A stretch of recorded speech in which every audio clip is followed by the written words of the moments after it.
내가 4년째 매주 수요일과 금요일에 참석하는 몽고메리 카운티 시니어 발리볼 팀의 인원이 연초가 되면서 갑자기 2배가량이나 늘어났습니다. 새해를 맞아 운동으로 건강해지려고 결심한 노인들이 많아졌기 때문인데, 이렇게 새해 첫 달에 지구촌 곳곳에서 사람들이 새로운 소망과 계획을 세우고 큰 결심으로 한 해를 시작하는 것은 미국과 한국뿐만 아니라 만국 공통 문화일 것입니다. 통계에 따르면 미국 사람의 40%가 매해 첫 달에 새로운 목표를 세우고 한 해를 시작한다고 하는데, 문제는 굳은 결심이 사흘을 못 넘기고 흐지부지 되는 작심삼일입니다.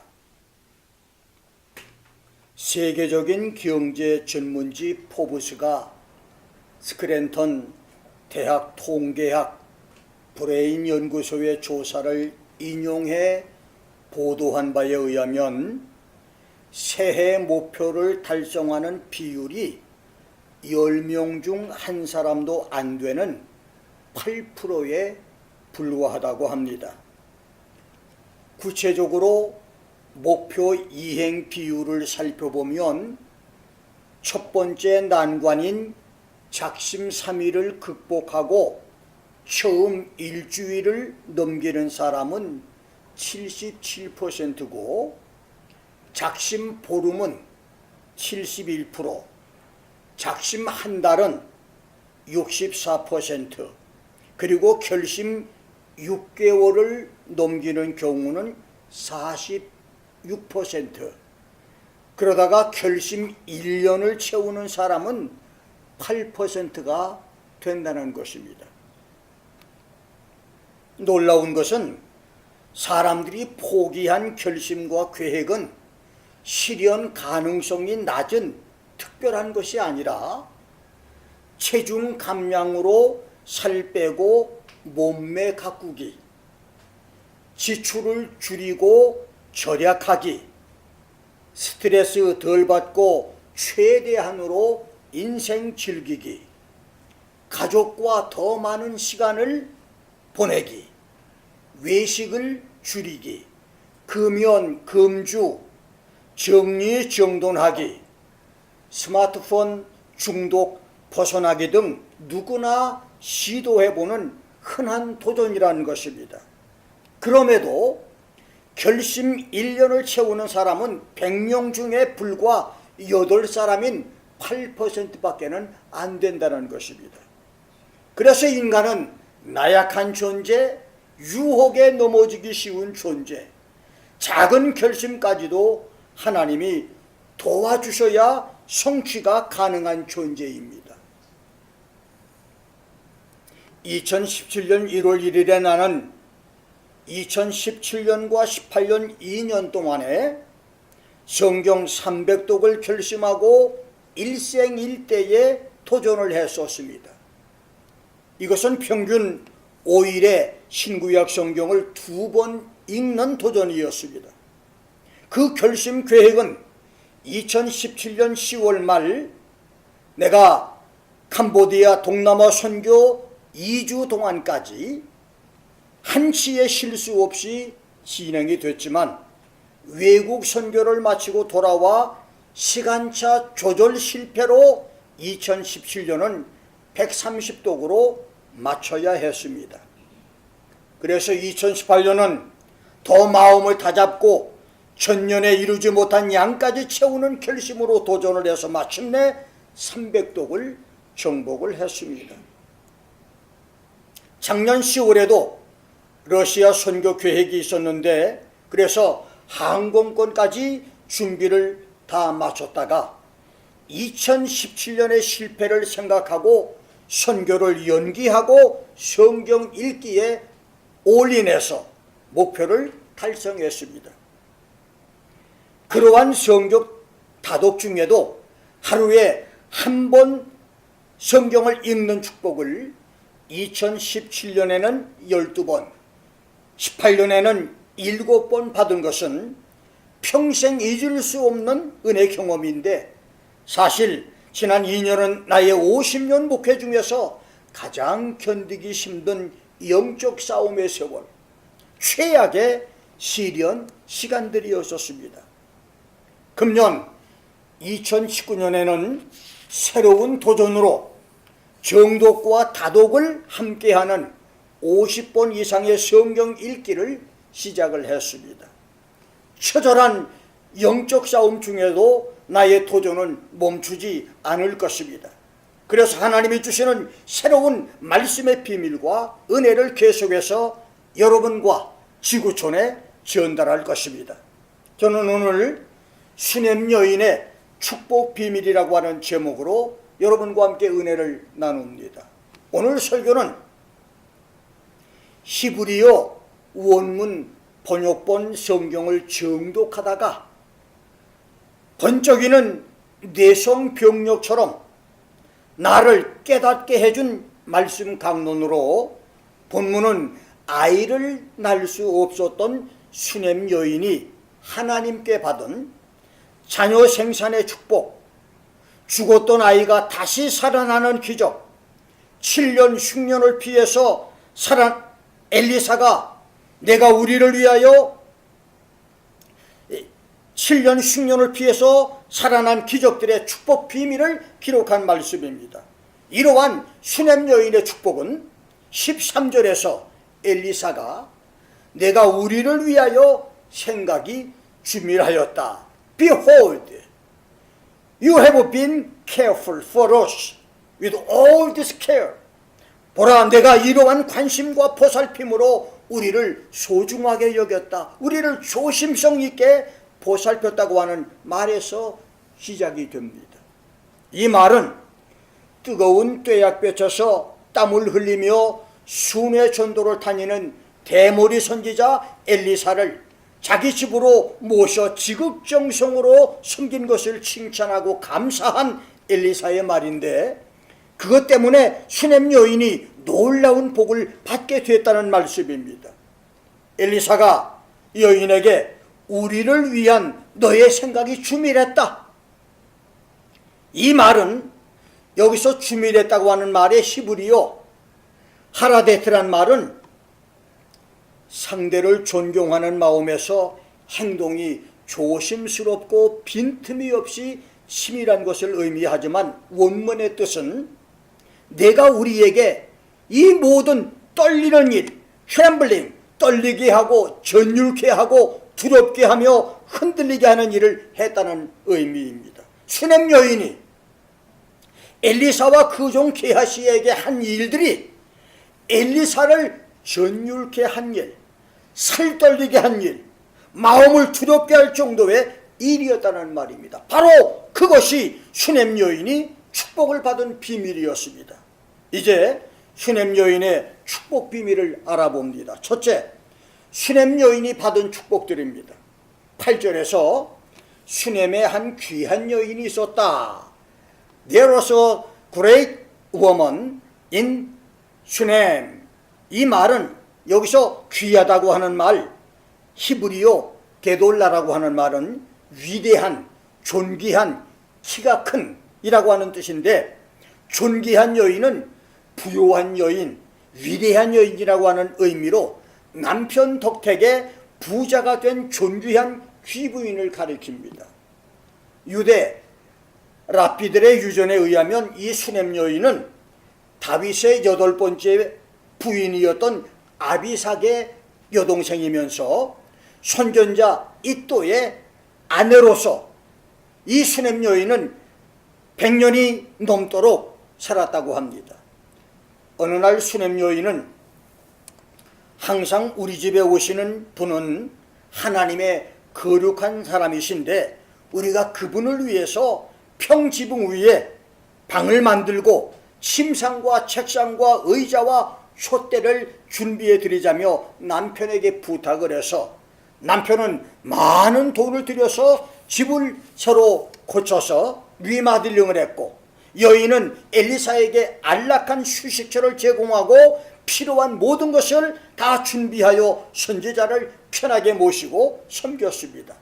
이렇게 선지자 엘리사를 정성스럽게 공경하고 섬긴 수넴 여인은 부요했으면서 겸손했고 신앙까지도 좋았던 존귀한 귀부인이었습니다. 돈 많은 부자 교인으로는 쉽지 않은 섬김이었습니다. 그런데 불행하게도 그녀 남편은 나이가 많았고 설상가상으로 수는 여인은 불임이어서 부부에게는 아이가 없었습니다. 어느 전도 여행 중에 수넴 여인의 집을 방문한 엘리사는 여인에게 내가 우리를 향해 이렇게 생각이 주밀하니 내년 이맘때에 내가 아이를 품에 안게 될 것이다. At this season next year you shall embrace a son 라고 말하자 당황한 수넴 여인은 아닙니다. 내 주 하나님의 사람이요 당신의 계집종을 속이지 마십시오. No, my Lord, O man of God, do not lie to me 라고 말하는데 나를 어떤 거짓 소망으로든지 흥분시키지 말라는 대답인데, 놀랍게도 엘리사의 말대로 불임 여자였던 수넴 여인은 1년 후에 아기 엄마가 되는 놀라운 축복을 받습니다. 이것이 수넴 여인의 첫 번째 축복입니다. 두 번째 축복은 옥수수 재배로 유명한 수넴 지방의 거부였던 남편은 많은 종들을 감독하며 옥수수 추수를 했는데 18절에서 곡식을 벤다고 하는 말은 옥수수를 거둔다는 말입니다. 1년 중 가장 더운 때에 아버지를 따라 밭에 옥수수 추수 구경을 나갔던 아이가 일사병에 걸려서 내 머리야 내 머리야 my head my head 라고 외치다가 눈이 뒤집히며 흰자위로 덮이고 입에서 거품을 흘리자 당황한 남편이 종을 시켜서 아이를 아내에게 보냈는데 이 아이는 몇 시간 동안 엄마 무릎에 앉았다가 갑자기 죽습니다. 그런데 수넴 여인은 죽은 아이 시체를 엘리사의 침대에 눕혀놓습니다. 놀라운 것은 자기 침대에 눕혀놓은 아이 시체 앞에서 엘리사는 첫째, 야훼 하나님께 간절히 기도하고 난 다음, 두 번째, 아이의 시체에 올라서 엎드려 자기 입을 아이 입에, 자기 눈을 아이 눈에, 자기 손을 아이 손에 대고 엎드렸다가 일어나는 것을 두 번 했는데 35절에 보면 엘리사가 집안에서 한 번 이리저리 다니고 라는 말이 있는데 He returned and worked in the house once back and forth. 이 말은 엘리사가 한 번은 이쪽으로 한 번은 저쪽으로 엎드렸다가 일어났다는 말인데, 엘리사가 죽은 아이 시체 앞쪽으로 한 번 시체를 뒤집어서 뒤쪽으로 한 번 엎드렸다가 일어났다는 의미입니다. 그런데 놀라운 것은 이렇게 앞쪽으로 뒤쪽으로 엘리사가 시체 위에 엎드렸다가 일어났는데 그 아이가 살아났습니다.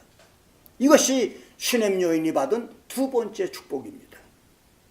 세 번째 축복은 수넴 땅에 7년 대기근이 있기 전 엘리사가 흉년을 미리 알려주어 수넴 여인이 블레셋으로 떠나 피난을 해서 대기근에서 가족을 살린 축복인데, 남편이 죽은 후 가정을 이끌어갈 책임이 있던 이 수넴 여인이 도피했던 블레셋에서 7년 만에 돌아와 보니 자기 전토를 다른 사람이 소유하고 있어서 땅을 되찾기 위하여 왕에게 호소하려고 왕을 찾아갔는데 때마침 바로 그 시간에 엘리사의 종 게하시와 왕이 슈넴 여인 가정에 나타났던 기적을 대화하던 절묘한 시간이어서 변론이나 소송에 어려움 없이 기적적으로 뺏겼던 전토를 다시 찾고 슈넴 여인이 부재했던 7년 동안의 밭의 소출까지 모두 돌려받은 기적입니다. 이런 행운은 우연이나 계획으로 된 것이 아니라 놀라운 하나님의 섭리와 기적이었습니다. 슈넴 여인이 7년 만에 이뤘던 전토를 되찾은 토지 회복과 소출 회복의 기적은 장차 지구촌에 있을 7년 대환란에서 기적적으로 보호받는 축복 성도의 예표입니다. 그렇습니다. 슈넴 여인의 헌신과 충성과 섬김의 믿음을 가진 종말 성도는 대환란에서 보호받는 축복, 대환란을 이기는 축복을 받습니다. 슈넴 여인이 받은 기적적인 축복들을 받는 성도들이 되시기를 주의 이름으로 축원합니다. 두 번째로 슈넴 여인의 축복 비밀입니다. 성경에 532번이나 기록된 축복 복, blessing이라고 하는 단어가 들어간 성경 구절을 하나하나 찾아보면 하나님이 사람들에게 주시는 축복의 종류가 여러 가지고 사람들이 하나님께 받았던 축복의 비밀도 히말라야 산을 올라가는 길이 여러 길이 있듯이 여러 가지의 축복 비밀이 있는 것을 알 수 있습니다. 그 축복 비밀 중에 마음을 다해 주의 종을 섬기고 주의 종을 전적으로 신뢰했다가 받은 슈넴 여인의 축복 비밀이 있습니다. 오늘 본문 8절 9절을 보면 하루는 엘리사가 슈넴에 이르렀더니 거기 한 귀한 여인이 저를 간곤하여 음식을 먹게 한 고로 엘리사가 그곳을 지날 때마다 그리로 들어갔더라. 여인이 그 남편에게 이르되 항상 우리에게로 지나가는 이 사람은 하나님의 거룩한 사람인 줄을 내가 안다. 엘리사가 슈넴으로 전도 갈 때마다 슈넴 여인은 엘리사의 설교에 은혜를 받았고 개인적인 신앙 상담이나 음식을 나누면서 대화할 때마다 엘리사가 거룩한 하나님의 사람인 것을 감지했다고 하는 말입니다. 사람이 즐겁게 음식을 먹을 때는 긴장이 풀어져서 자신의 본 모습을 그대로 보여주기 쉬운데 그런 때에도 엘리사는 흐트러짐이 없이 하나님의 거룩한 사람의 모습을 보여줬다는 말이고 슈넴 여인은 그런 시간에도 엘리사가 하나님의 거룩한 사람이라는 것을 인지하고 깨닫는 영적 분별력이 있었다는 말입니다.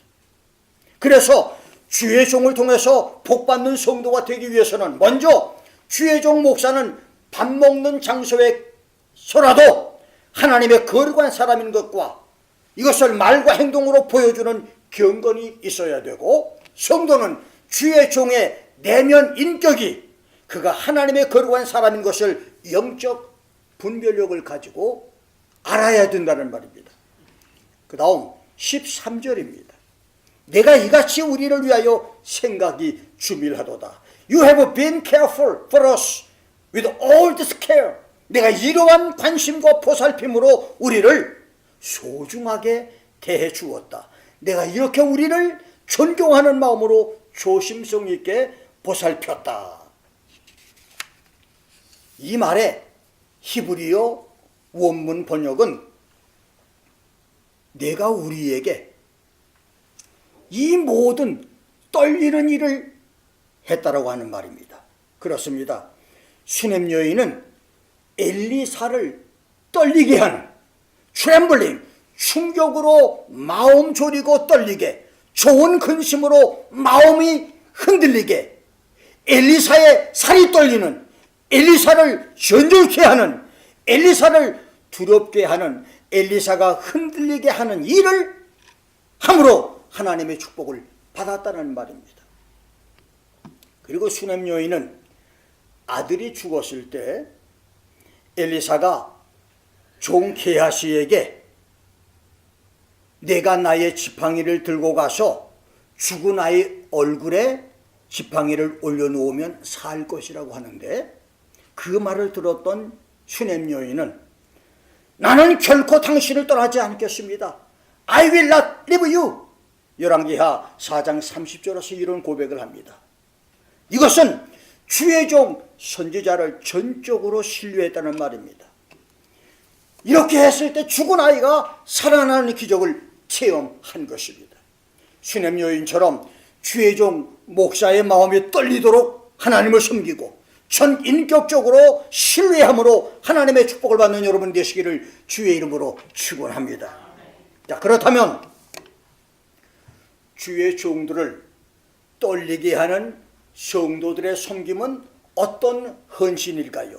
어떻게 주의 종을 섬겨야 할까요? 첫째, 마태복음 10장 41, 42절 말씀대로 주의 종을 선지자로서 선지자이기 때문에, 의인으로서 의인이기 때문에, 예수님 제자로서 예수님 제자이기 때문에 예수님처럼 섬길 것입니다. 히브리서 11장 31절에서는 창녀 기생 라합이 스파이 정탐꾼을 믿음으로 평안히 영접함으로 여리고 멸망때에 자신과 가족이 구원을 받았을 뿐만 아니라 정탐꾼 살몬의 아내가 되는 축복, 그리고 거룩한 예수님 족보에 이름을 올리는 축복까지 받았다고 말했습니다. 주의 종을 섬기되 그가 예수님의 종이기 때문에 예수님처럼 섬기는 은혜들이 있기를 주의 이름으로 축원합니다. 두 번째는 고린도전서 16장 18절 말씀대로 이런 종들을 알아줄 것입니다. 성도의 영혼을 말씀과 은혜로 새롭게 해주는 주의 종들을 인정해주고 알아주는 것입니다. 교인들의 가려운 귀나 긁어주는 목사가 아닙니다. 교인 직장 구해지고 필요한 곳에 차 운전해주며 베이비시터로 교인 아이 돌봐주고 이민생활 안내해주는 목사가 아니라 하나님 말씀으로 성도들의 영혼을 새롭게 해주는 목사, 영혼을 바른 길로 인도해주는 목사를 인정해주라는 말입니다.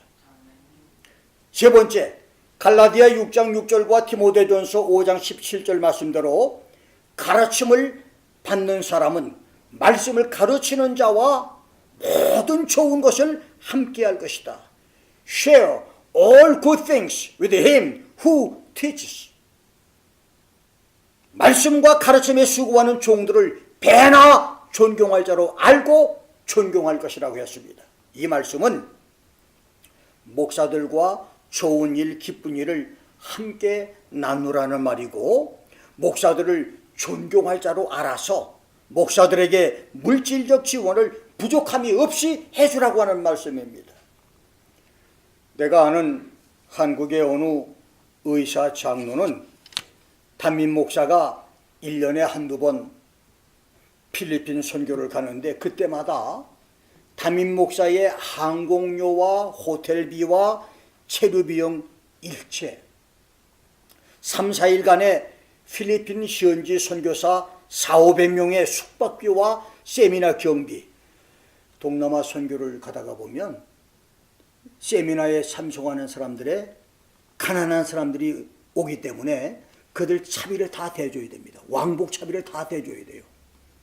그런데 이 모든 것을 다 부담을 혼자 하는데, 놀랍게도 장로가 운영하는 병원이 크지 않음에도 주님의 일을 넉넉히 감당하도록 하나님이 물질 축복을 넘치게 주시는 것을 내 눈으로 보고 큰 은혜를 받았습니다.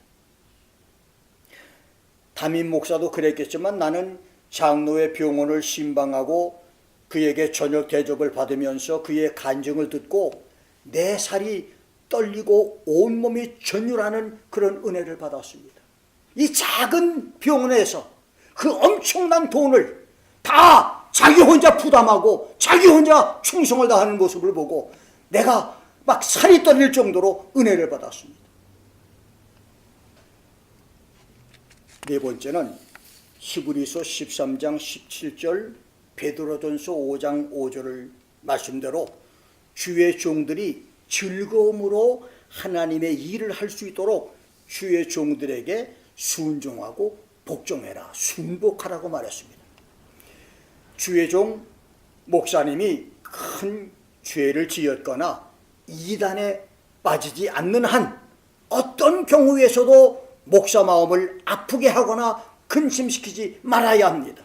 성경은 만일 성도들이 목사의 마음을 근심시키면 그 사람에게 아무 유익이 없다고 말했습니다. For that is unprofitable for you라고 말했습니다.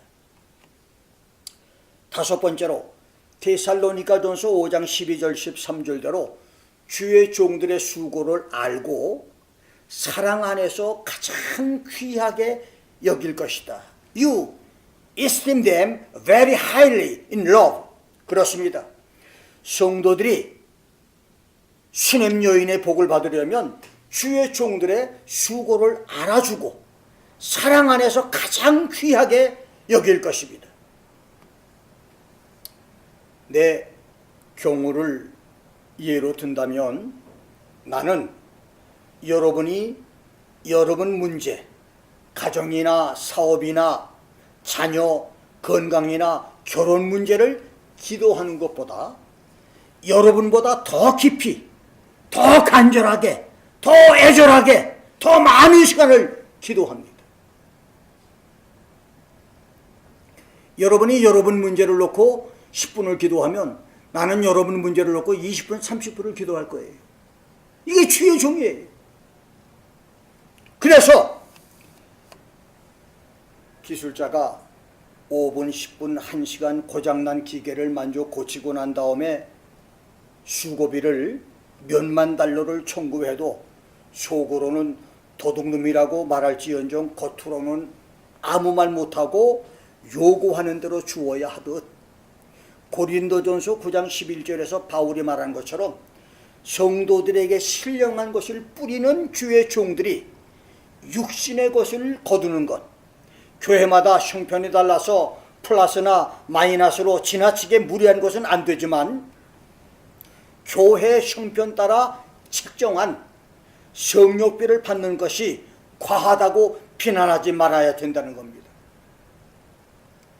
어려운 교회 주의 종들이 교회 형편보다 많이 주면 받지도 않고 받아도 헌금으로 더 많이 들을 것이니 돈 몇 푼 때문에 주의 종 마음 아프게 하지 말라 그 말입니다. 그리고 가난한 교회일수록 주의 종 성역비를 많이 들면 심는 대로 거두게 하시는 하나님께서 교회와 교인들에게 물질 축복이 많게 할 것을 믿고 실천하는 축복들이 계시기를 주의 이름으로 축원합니다.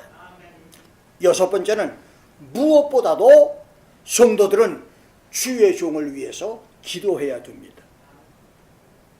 사도 바울은 성도들에게 7가지 기도 부탁을 했는데 성도들이 목사님을 위해서 기도해야 할 것은 첫째, 로마서 15장 30절 31절 상반절에 데살로니가후서 3장 2절대로 사람들의 모든 회방과 무리하고 악한 자들, 수양이 덜 된 자들에게서 건져주기를 기도할 것입니다.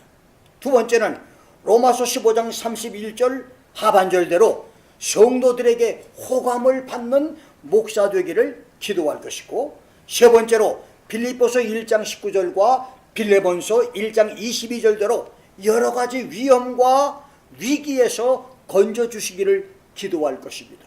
네 번째는 고린도후서 1장 10절 11절대로 여러 가지 성령의 9가지 은사가 풍성하게 나타나는 종이 되길 기도할 것이고, 다섯 번째로 에베소 6장 19절과 골로서 4장 3절대로 전도의 문이 열리고 주의 말씀을 주셔서 입을 벌려 그리스도의 비밀을 담대하게 나타내는 종이 되기를 기도할 것입니다. 여섯 번째로 데살로니가 후서 3장 1절 2절 말씀대로 주님의 말씀이 다름질하여 영광스럽게 되기를 기도할 것입니다.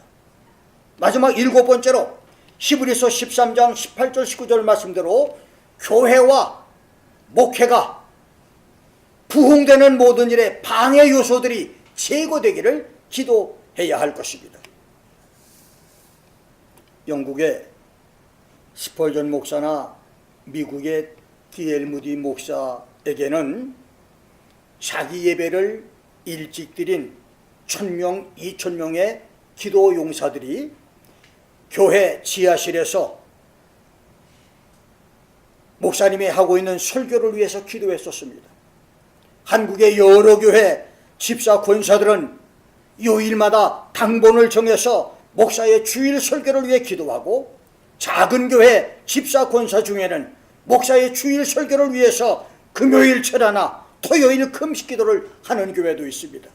또 어떤 권사 집사는 매일 새벽 예배에서 주일 예배까지 5년 10년을 강단에 따뜻한 차를 준비해서 목사님의 설교를 돕고, 어떤 성도는 목사님의 손님 대접 경비를 자기 자비량에서 전담하기도 하는 그런 성도도 있습니다. 이런 성도들은 목사를 떨리게 하는 성도, 목사를 전율케 하는 그런 성도들입니다. 우리 주기도문 교회도 목사를 떨리게 하고 전율케 할 아낌없는 몸의 헌신, 물질 봉사, 시간 헌신의 성도들이 나올 수 있기를 주의 이름으로 축원합니다.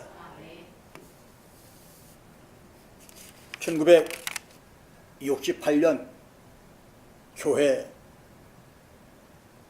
개척 시절 5월과 6월 한 달 동안 반찬 없이 라면만 먹으며 김치를 먹게 해달라고 울면서 기도하던 때, 어느 날 낮에 산기도를 마치고 집에 돌아와 보니 부엌푸뚜막에 김치 한 사발이 놓여 있었는데, 그날의 기쁨과 감격은 지금도 잊지를 못합니다. 놀라운 것은 그날 이후 몇 달 동안 김치가 떨어지려고 할 때마다 부뚜막에 김치 사발이 놓여 있는데, 그때 라면과 김치를 넣고 감사 기도를 하다가 너무 감사해서 음식 기도가 길어져 퉁퉁 부른 라면을 수없이 먹었지만 행복했었습니다. 김치 주인공은 병원에서 사형 선고를 받고 집에서 죽을 날만 기다리던 피골이 상접한 시골 아줌마로 안수기도와 하나님의 은혜로 고침을 받아 살아났는데, 당신이 아이를 낳으면 죽는다고 했던 그 여인이 고침을 받고 2 아이를 더 낳는 축복을 받습니다.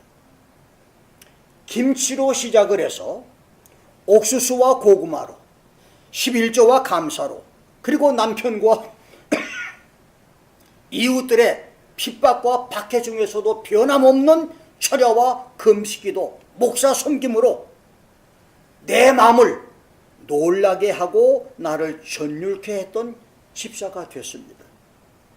그 일로 놀랍게도 그 가정은 해마다 논과 밭을 사는 축복을 받았는데, 신앙생활 2년부터는 입신의 은사까지 임해서 몇 년 동안 예배 때마다 수시로 입신을 통해서 교회와 성도와 목사를 위한 기도 응답을 받아왔고, 어느 때는 7시간 40분 동안 천국을 다녀오기도 하는 축복을 받았습니다.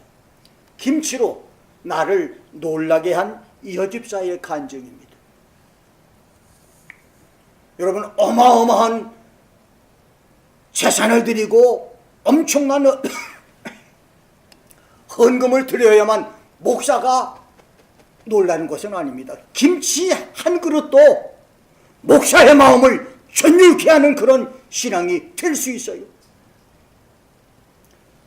7년의 한국 목회 이후 미국에서의 45년째 목회까지 내 마음을 흔들어 놓는 정도, 나를 전율케 하고 나를 기쁨으로 놀라게 하고 나를 흥분으로 떨리게 하고 두렵게 한 성도의 간증은 캘리포니아, 노스캐롤라이나의 변들이 구린 도시 스프링 레이크, 조지아의 아틀란타, 그리고 처음 워싱턴 DC의 9년 목회, 잠깐 동안이지만 한국의 분당, 그리고 두 번째 워싱턴 DC의 20년차 목회까지 많이 있습니다.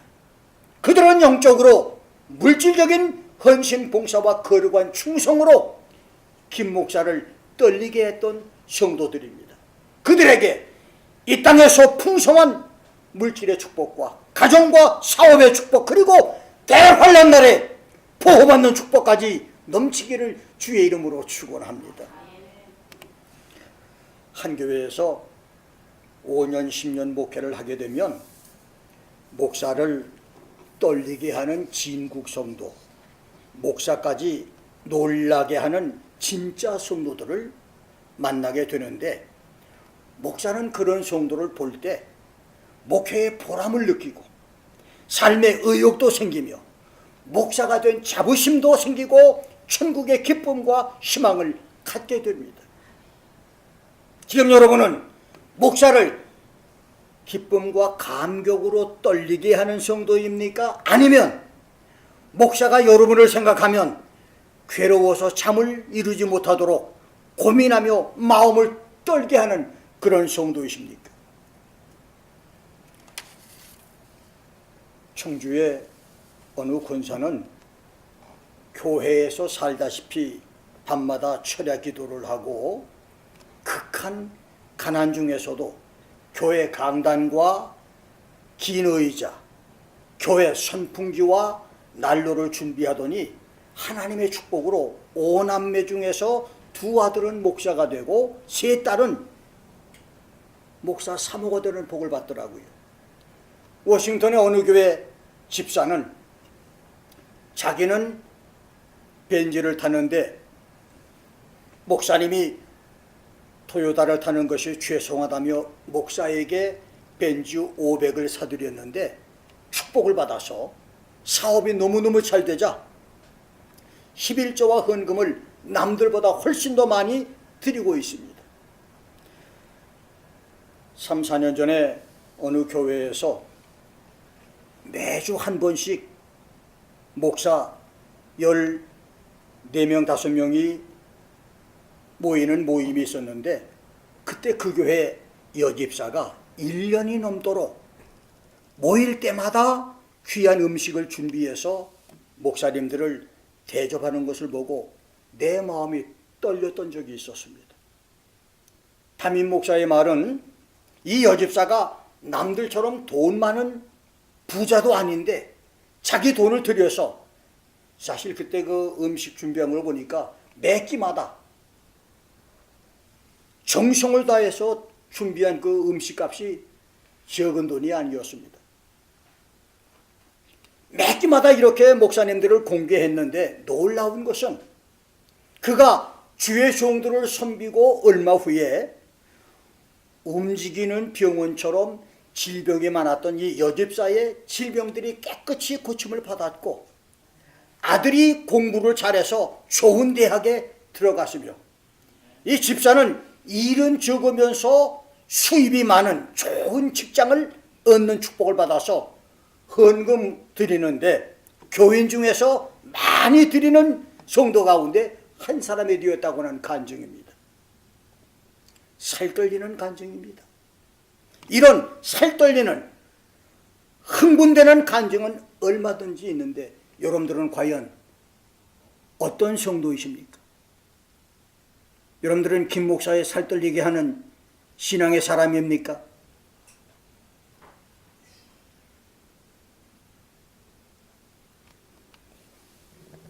안타깝게도 종말 시대가 되면서 영들이 하나님께 속하지 않은 주의 종들, 적그리스도의 영에 사로잡힌 목사들이 점점 더 많아집니다. 그래서 요한일서 4장 1절에서는 영들이 하나님께 속했는지 시험해 보라고 했고, 예수님은 마태복음 7장 15절부터 23절에서 예수 이름으로 선지자 노릇하고 귀신을 쫓아내며 많은 권능을 행함으로 유명한 목사, 큰 교회 목사, 능력의 종으로 칭송을 받지만 속에는 노략질하는 이리 같은 거짓 선지자가 많이 나올 것이라고 말했으며, 이사야 24장 1절로 5절까지에서는 땅이 온전히 공고하게 되고 온전히 황무하게 되는 종말 시대에는 백성과 제사장이, 종과 상전이, 비자와 감호가, 사는 자와 파는 자가, 채용하는 자와 체급하는 자가, 이자를 받는 자와 이자를 내는 자가 일반인 시대가 된다고 말했고, 에스겔서 7장 26절에서는 환난의 때에 선지자들의 묵시가 헛된 시대, 제사장에게 율법이 없어지는 시대, 장로들에게는 모략이 없는 시대가 될 것이라고 말했습니다. 목사와 평신도, 통치자와 보통 사람이 일반인 시대, 더 이상 지도자에게서 배울 것이 없는 시대가 온다는 말입니다. 이제 우리는 그런 종말 시대의 문턱을 넘었습니다. 세상과 교회는 그럴지라도 우리만은 수냄 여인처럼 주의 종의 마음과 살이 떨리게 하는 그런 성도, 영을 분별하여 참 주의 종을 전심으로 신뢰하는 성도가 되서 이제까지 없었던 축복들을 받아 누리고 지구촌을 파멸시킬 쓰나미처럼 밀려오는 저 7년 대환란의 날에 주님의 특별 보호를 받고 환란에서 살아남는 렘넌트의 축복을 받아야 할 것입니다. 점점 혼탁해지는 시대에 신실한 주의 종을 분별하여 잘 섬기고 주의 종들을 전심으로 신뢰함으로 수냄 여인의 기적적인 축복들을 받아 누리는 세상이 감당치 못할 믿음의 사람들이 되시기를 주의 이름으로 축원합니다.